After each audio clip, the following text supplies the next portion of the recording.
급속하게 바뀌고 있다는 것입니다. 인정하지요? 이제는 여러분 딸만 가졌다고 서러워하는 사람 아무도 없습니다. 아들만 가졌다고 안타까워하는 사람이 많지, 딸 가졌다고 서러워하는 사람 아무도 없습니다.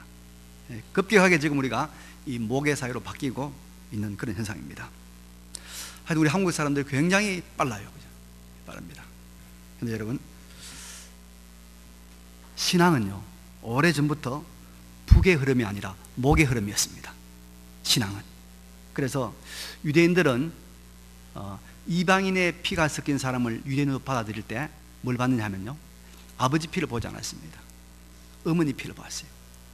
어머니의 피가 유대인이 아니냐, 이걸 보고 유대인으로 받아들였던 것입니다. 벌써부터 유대인 사회는 목의 중심의 흐름이었죠.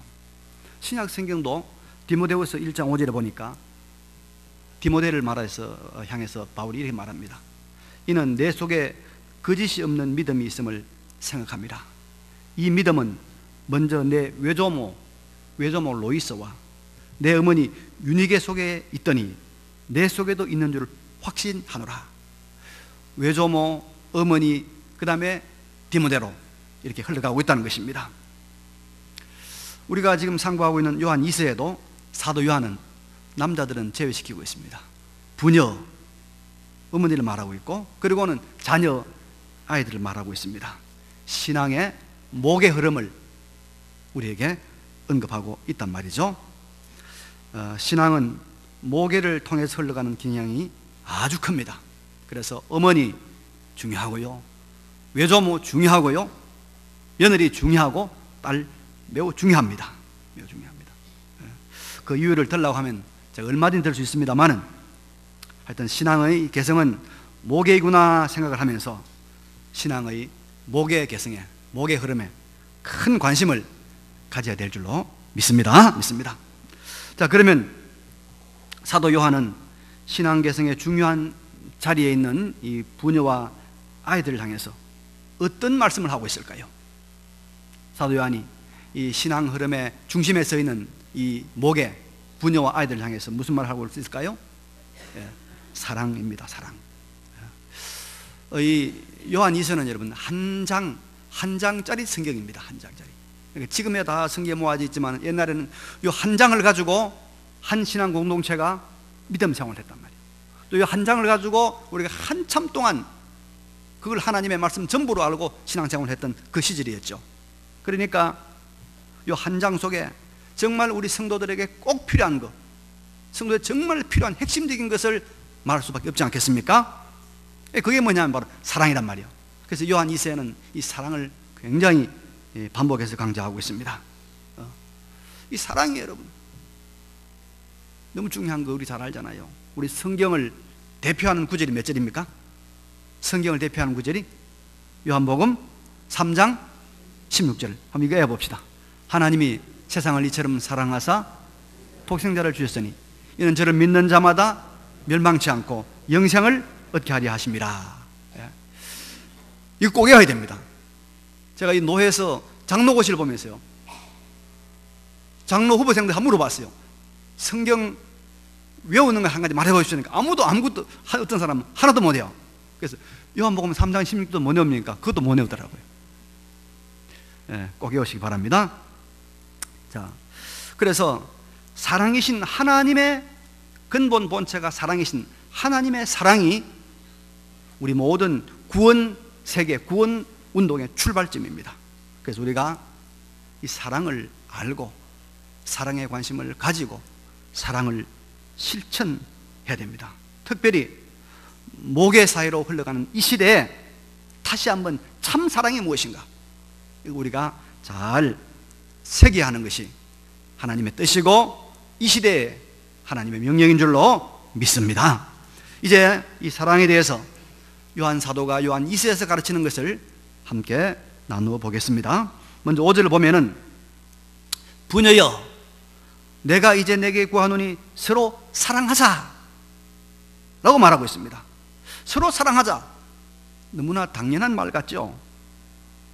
또 이걸 어떻게 보면 하나님의 사랑은 아가페, 조건 없는 사랑, 일방적인 사랑인데 서로 사랑하자 했으니까 이건 동등하게 사랑하자고 하는 것이니까 하나님의 아가페 사랑과는 좀 거리가 있는 말 아닌가, 이런 느낌이 들기도 하죠. 서로 사랑하자 했으니까.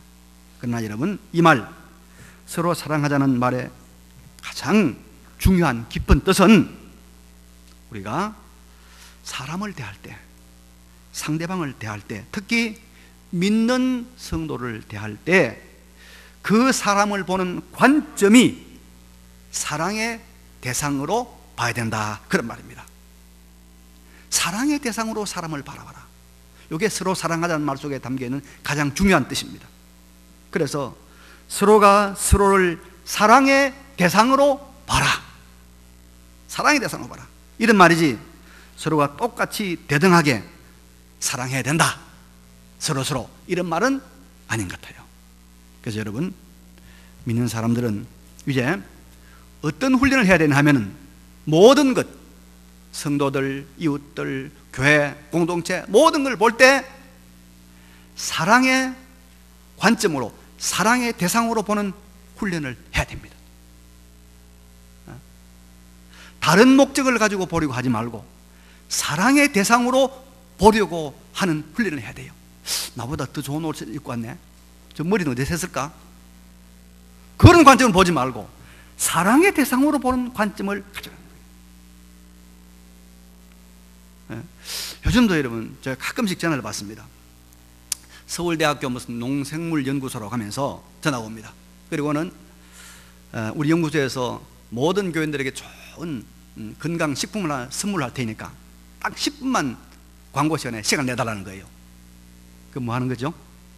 이제 그 시간에 와가지고 자기들이 연구한 장사하겠다는 거죠. 장사하겠다는 거예요. 제가 거절합니다. 이런 사람들은 교회 공동체를, 성도를 사랑의 대상으로 보는 것이 아니라 물건을 파는 경제적 이익의 대상으로 보는 것입니다. 아마 이런 관점으로 교회 문을 두드리는 사람들이 상당히 있을 것입니다. 그러지 말라는 것입니다. 서로 사랑하자, 사랑의 대상으로 보라는 거예요.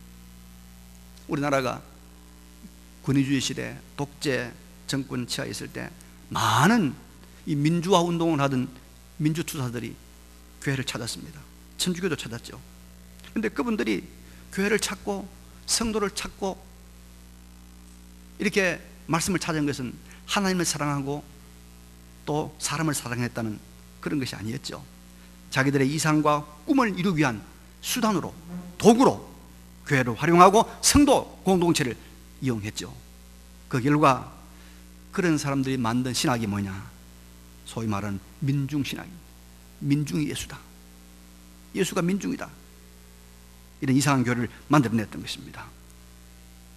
서로 사랑하자, 사랑의 대상으로 보자는 거죠. 저는 우리 교회 등록하신 분들 다 귀하지만은 그 중에서 장사하시는 분들이 참 귀해요. 참 제가 존경과 칭찬을 드립니다. 왜 그러냐면 우리 주변에 우리 교회보다 큰 교회가 얼마나 많습니까? 조그만 이동만 뭐 몇천 명, 몇만 명 교회도 있을 텐데, 그런데 그런 길 다 뿌리치고 우리 교회 오신단 말이죠. 장사하려고 했으면 큰 교회 가야죠. 많은 사람 모인 데 가야 되잖아요.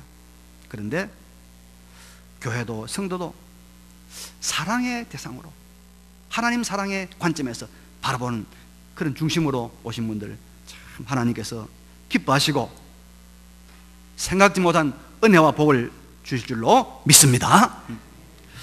우리 하나님이 만나게 해주시고 인연을 맺게 해주신 모든 사람이나 공동체를 내가 사랑해야 될 대상으로 바라보시는 성숙한 하나님의 마음 가지시기 바랍니다. 요즘은 아내들을 바라보는데 이 아내를, 남편을 사랑의 대상이 아니고 내가 어떻게 하면 좀 이용할까, 어떻게 하면 내가 편하게 먹고 살까, 그 대상으로 바라보니까 그게 깨지니까 무너진단 말이죠. 우리는 우리가 상대하는 모든 사람을 하나님께서 사랑하라고 만나게 해주셨다, 사랑하라고 인연 맺으셨다, 사랑의 대상으로 바라보시기 바랍니다. 네. 그러면 여러분, 사람을 사랑의 대상으로 바라보고 우리가 사랑해야 하는데 그 사랑이 어떤 것일까요? 어떻게 하는 것이 사랑의 대상으로 참 바라보는 것일까요? 또 사랑하는 것일까요? 오늘 본문은 아주 실제적으로 사랑하는 것이 무엇인가에 대해서 우리에게 말해주고 있습니다. 본문 6절에 또 사랑은 이것이니, 그런 말이 있죠. 또 사랑은 이것이니 우리가 그 계명을 따라 행하는 것이요, 우리가 그 계명을 따라 행하는 것이요 라고 말하고 있고, 그리고 요한복음 14장 21절, 혹시 외운 분 있습니까? 나의 계명을 가지고 지키는 자라야 나를 사랑하는 자니, 나를 사랑하는 자는 내 아버지께 사랑을 받을 것이요 나도 그를 사랑하여 그에게 나를 나타내리라. 유명한 말씀이죠. 요한복음 14장 21절. 나의 계명을 가지고 지키는 자라야 나를 사랑하는 자니. 사랑은 바로 하나님의 계명을 지키는 것이라고 말하고 있습니다. 사랑이 무엇일까? 여러 가지 해석이 있습니다. 헬라어에는 뭐 로고스란 말도 있고, 에로스란 말도 있고, 스톨게란 말도 있고, 필레온 말도 있고, 여러 가지 있습니다. 철학적으로 교육적으로 사랑에 대한 개념이 많이 있겠죠. 그러나 성경 딱 말합니다. 하나님의 계명을 지키는 것이 사랑이다. 믿으시기 바랍니다. 사랑이다. 단순 명쾌합니다. 사랑은 계명을 지키는 것이라고. 맞습니다, 여러분. 우리가 마음과 뜻과 목숨과 힘을 다하여 하나님을 사랑하고 이웃을 사랑합니다. 사랑해야 됩니다. 이거 율법의 대강령입니다. 그러자면 어떻게 해야 될까요? 바로 계명, 말씀, 10계명을 잘 지키는 것입니다. 제1계명대로 하나님 외에는 다른 신을 섬기지 않고, 제2계명대로 우상을 만들거나 우상에 절하지 않고, 3계명대로 하나님의 이름에 욕이 돌아가지 않도록 하나님의 이름을 망령되이 부르지 않고, 4계명대로 안식일 주일날을 구별된 날로 잘 지키는 이 예배 중심의 삶이 하나님을 사랑하는 것입니다, 여러분. 이것만 잘하면 나 하나님 사랑합니다 라고 막 울지 않아도 돼요. 이것만 잘하면 하나님 사랑한다고, 하나님 내 사랑 받아달라고 산속에 가서 뭐 맨날 며칠 금식기도 안 해도 돼요. 이 계명만 잘 지키면 되는 거예요. 성경이 말하고 있지 않습니까? 사랑은 계명을 지키는 것이더라. 우리 이웃 사랑 어떻게 해야 됩니까? 가장 쉽게 5계명 내 부모를 공경하라. 이 계명을 지켜요. 그래서 부모의 권위, 또 부모의 권위와 동등한 선생의 권위, 목사의 권위, 또 우리 목자의 권위, 어른의 권위, 국가의 권위, 이 권위를 잘 인정하는, 이게 바로 사람 사랑하는 겁니다. 이게 바로 계명을 지키는 것이죠. 부모님 말은 우습게 알고 말이죠. 아주 쏙 터지게 안 듣고는 그저 맛있는 거 사다 주고 좋은 옷 주고, 그러면 부모 사랑하는 것일까요? 계명 지키는 것일까요? 아닙니다, 여러분. 살인하지 말라. 이 계명을 지키는 것이 하나님 사랑하고 사람 사랑하는 거예요, 여러분. 사람을 해하지 않는 것, 적극적으로 하나님의 형상대로 지음받은 이 사람의 생명, 인격을 존중하는 것이 사랑입니다. 혹 여러분 장로가 되고 권사가 되고 집사가 되어서 일이 안 풀리고 어려움이 생기니까 마음속에 내가 확 죽어버릴까, 자살할 생각이 있다면 그 사람은 무슨 말이죠? 바로 살인하겠단 말이에요. 살인하겠단 말이에요. 그런 마음이 있는 한 가족에게, 교회에게 아무리 좋은 일, 아무리 선한 일을 해도 이거 여러분 하나님 사랑, 이웃 사랑하는 아닙니다. 그래서 우리는 계명대로 말씀대로 사랑을 해야 됩니다. 하나님 사랑도 이웃 사랑도 계명 지킨 말씀대로 해야 될 줄로 믿습니다. 이 부분에서 많은 시행착오를 해왔어요. 옛날에 서양 선교사들이 어떤 생각하냐면, 야, 이 생명의 복음을 저 아주까지 복음을 듣지 못한 아시아, 아프리카 이래 죽어가는 사람들에게 전해야 되겠다. 어떻게 하면 효과적으로 빨리 전할까? 야, 군함을 타고 가서 그 지역을 다 점령한 다음에 이 무력의 힘을 빌어가지고 다 예수를 믿으라고 집단적으로 개종을 요구하면 안 되겠나? 실제적으로 18세기, 19세기 이때 서양 선교사들이 이 군함을 타고 군들과 함께 선교하러 왔어요. 근데 여러분, 이게 하나님의 말씀대로 살아가는 거 아니잖아요. 이게 계명대로 살아가는 거 아니거든요. 올바른 전도방법은 아니었습니다. 예수님은 복음 전하러 가는 제자들에게 뭐라고 했습니까? 지팡이도 가지지 말라, 배낭도 가지 말라 했단 말이에요. 오직 하나님 의지하러 했단 말이죠. 근데 이런 군사력을 빌어가지고 선교하려고 했던 모든 지역에서 선교는 다 실패했습니다. 기독교는 미신화되었고요, 다른 선교사마저도 복음을 전하지 못합니다. 우리 한국 선교사들이 세계 지역에 가서 선교에 성공한 이유가 우리는 그런 식으로 한 번도 힘을 가지고 다른 나라에 점령한 적이 없거든요. 늘 당하기만 했지, 빼앗기기만 했잖아요. 그 바람에 우리나라 선교사들이 전 세계에서 인기를 얻고 인정받고 있는 거예요. 네? 여러분, 아무리 하나님 사랑, 교회 사랑, 이웃 사랑, 타령을 해도 계명을 지키지 않으면 사랑하는 것 아닙니다. 아닙니다. 눈물을 흘리는 하나님 사랑에 대한 고백이 있고, 사람들의 가슴을 찡하게 하는 아름다운 찬양이 있고, 어떤 감성적인 행위를 해도 그것이 하나님의 계명을 지키지 않는다면 그건 진짜 하나님 사랑, 이웃 사랑이 아닙니다. 이 사랑의 방편을 바로 알고 진정한 하나님의 사랑을, 진정한 사람 사랑을 실천하는 여러분 되시기를 바랍니다. 그리고 우리가 이 계명에 대해서 알아야 될 것이 하나 있습니다. 이 계명은 어떤 것이냐 하면은 5절에 보니까 이런 말이 있죠.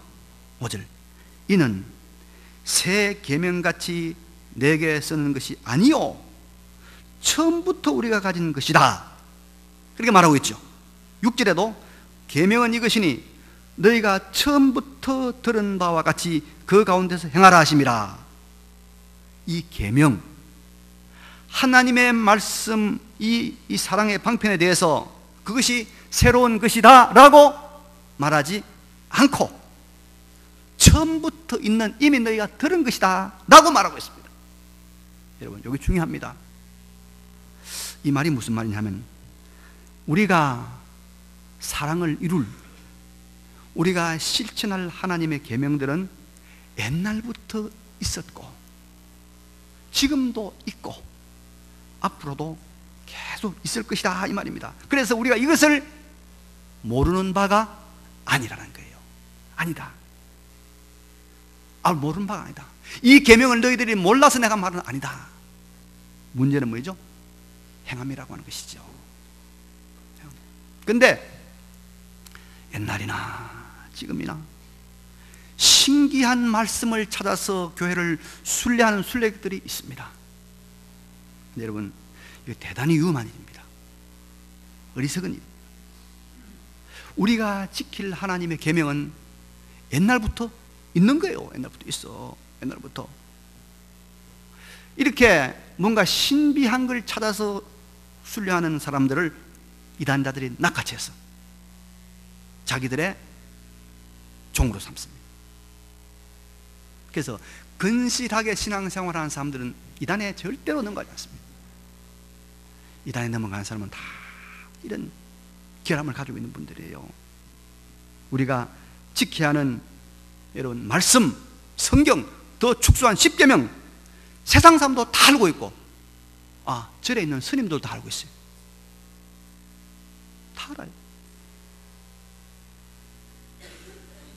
전에 제가 어떤 자매를 만나서 이런 이야기를 들었어요. 목사님, 말씀 순종, 목사님 말씀 많이 강조하는데 도대체 말씀이 무엇입니까? 기가 막히네. 아니 여러분, 신구약 성경의 말씀 아닙니까? 안 그래요? 십계명의 말씀 아닙니까? 무슨 신비한 게 있단 말입니까? 신비한 거 말하는 사람, 찾아가는 사람 다 문제 있는 사람들. 성경의 말씀 이미 있었다. 내가 새로운 것을 말하는 거 아니다. 그래 말한단 말이에요. 우리에게 중요한 것은 무엇일까요? 행함입니다. 행함, 순종입니다. 실천할 수 있는 힘입니다. 그래서 이제는 여러분, 아는 것으로 만족하지 말고 깨달은 것으로 만족하지 말고 소위 말하는 은혜 받았다, 감동 받았다는 것으로 만족하지 말고 처음부터 있는 그 계명, 옛날부터 있는 그 계명을 지키는 힘을 달라고, 지킬 수 있는 능력을 달라고 기도하시기 바랍니다. 순종으로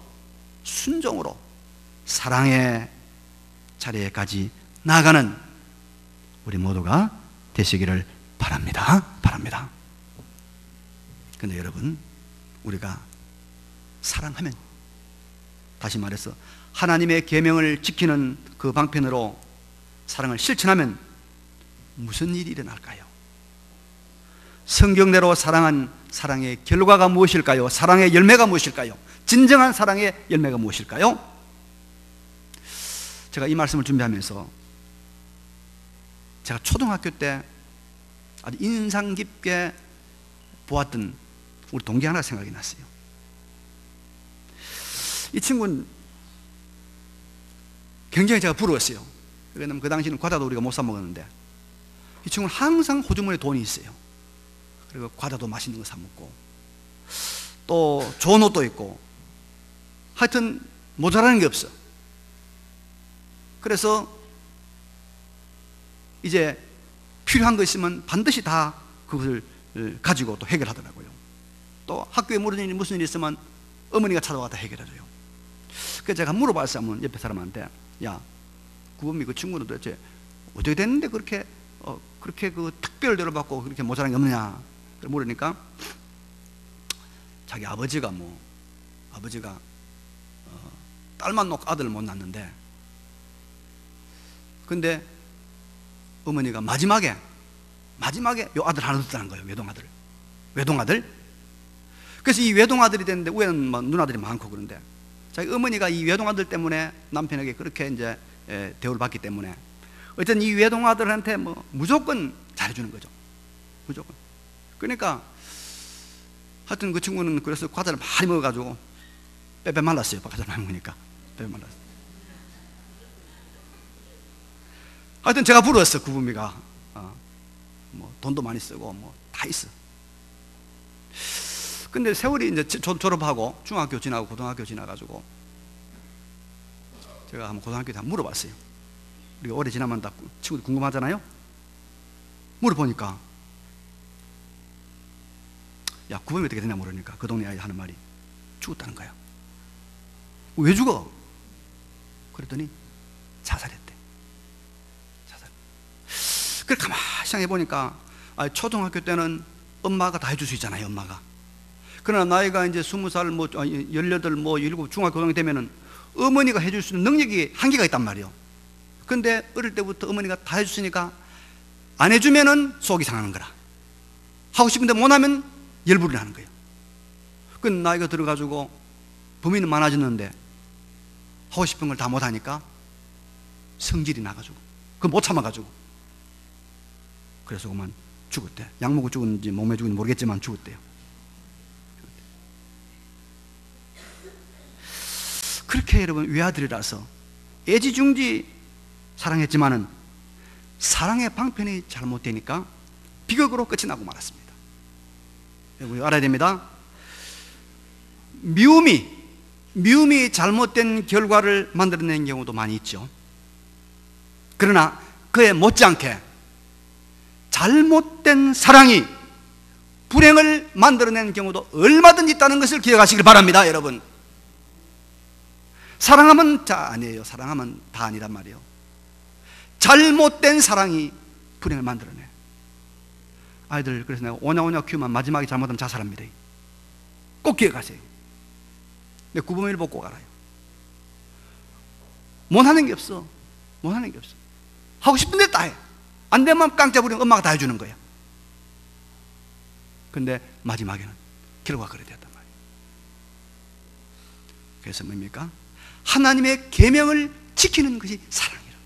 계명대로 해야 돼. 계명대로.